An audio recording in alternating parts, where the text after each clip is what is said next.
Já na reta final de mandato, o presidente do Banco Central, Roberto Campos Neto, cobrou agilidade no corte de gastos. Álvaro Nocera. O presidente do Banco Central, Roberto Campos Neto, disse que o Brasil precisa de choques positivos na política fiscal e que é muito difícil reduzir juros se as contas não estiverem organizadas. Essa fala reforça a posição do Banco Central em relação à maneira como a economia vem sendo conduzida pelo governo federal e os reflexos na Selic. Assim como na ata do Copom, a entrevista de Campos Neto à Folha de São Paulo reforçou a importância do corte de gastos para a redução dos juros. Nas duas últimas reuniões do Comitê de Política Monetária, houve aumento da Selic, atualmente em 11,25% ao ano. O presidente da autoridade monetária ainda criticou a demora do governo Lula em cortar gastos, afirmando que quanto mais adiar o ajuste fiscal, maior é o choque e que a espera deixa cicatrizes no caminho, como, por exemplo, investimentos desperdiçados. Para Roberto Campos Neto, o Brasil tem duas direções a seguir para começar a reduzir os juros: realizar um corte fiscal robusto em 2025 e indicar como manter um arcabouço fiscal mais sustentável para o futuro. Para o presidente do BC, o corte deve ser em torno de 30 e 50 bilhões de reais. A expectativa é que o anúncio de corte de gastos aconteça após o G20. E claro que isso tem gerado também bastante repercussão, porque o governo tem feito diversas reuniões entre os mais diferentes setores, só que ainda não apresentou nada efetivo em relação ao corte de gastos, né, Diogo da Luz? Isso é bastante preocupante, David. A gente vê que já estamos praticamente na metade desse governo. Ficou evidente que os gastos estão excessivos e não é de hoje. E se não tomar essa providência, o governo Lula corre o risco de se inviabilizar eleitoralmente para as próximas eleições de 2026. Por quê?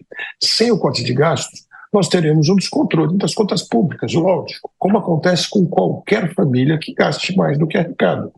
E o resultado será inflação, volta do desemprego e uma série de questões que não serão mais acobertadas pelos gastos do governo tentando aquecer a economia. Esse efeito nós já vimos, ele funciona no início, mas com o passar dos anos ele vai perdendo força e vai tendo efeito inverso.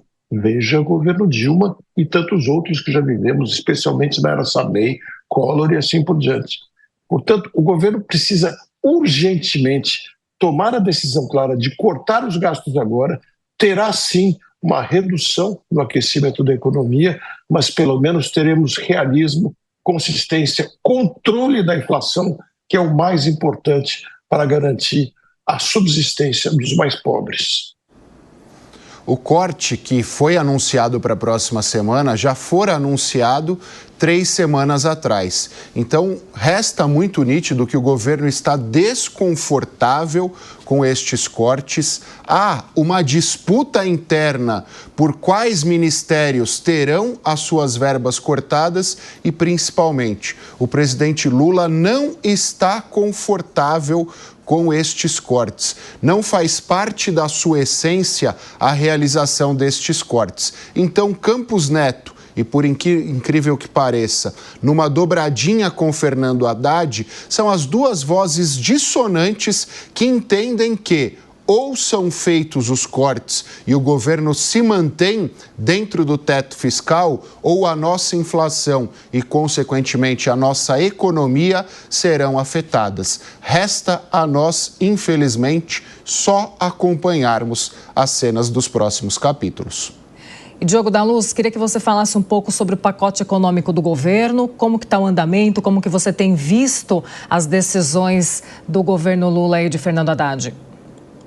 São muito preocupantes para mim. A Haddad realmente tem se mostrado, dentro do que é a mentalidade do PT, uma visão mais equilibrada, mais assertiva, mais entendendo que, logicamente, a economia é aritmética. Se você ganhar 2, você não pode gastar 2,10, 2,20, tem que gastar 1,90, 1,80, no máximo 2, ele entende isso.